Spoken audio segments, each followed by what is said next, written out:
Friends, இன்றைக்கி சூப்பரான தெனை பாயசம் எப்படி பண்ணுறதுன்னு பார்க்கலாம். இதை வந்து ஃபாக்ஸ் ஸ்டைல் மில்லட் அப்படின்னு சொல்லுவாங்க. இது வந்து பார்த்திங்கன்னா முருக கடவுளுக்கு ரொம்ப பிடிச்ச தானியம் இது. இப்போ வந்து இதை நல்லா நான் வந்து பாசிப்பருப்பு ஒரு கைப்பிடி, அதுக்கப்புறம் பார்த்திங்கன்னா ஒரு கைப்பிடி அளவுக்கு தெனை எடுத்திருக்கேன். இதை நல்லா வாஷ் பண்ணி எடுத்துக்கலாம். நம்ம இதை நல்லா வந்து 2-3 தடவை அலசிட்டு தண்ணியெல்லாம் கொட்டிட்டு நான் வச்சுருக்கேன்.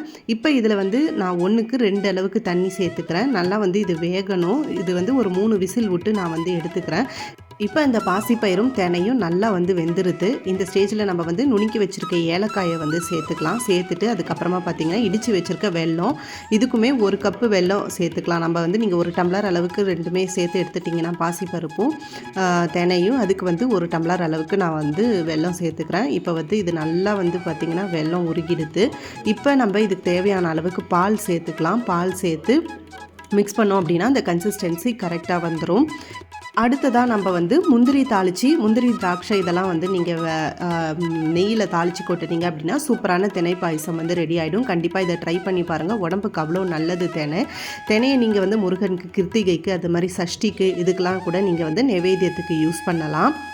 தினையும் அது கூட வந்து தேனும் சேர்த்து நம்ம வந்து மாவிளக்கு மாவு கூட ரெடி பண்ணலாம். அதை வந்து நான் அடுத்த வீடியோவில் உங்களுக்கு செஞ்சு காமிக்கிறேன். முருகனுக்கு ரொம்பவே உகந்தது இந்த தினை. கண்டிப்பாக நீங்கள் இதை வீட்டில் வந்து செஞ்சு பாருங்கள்.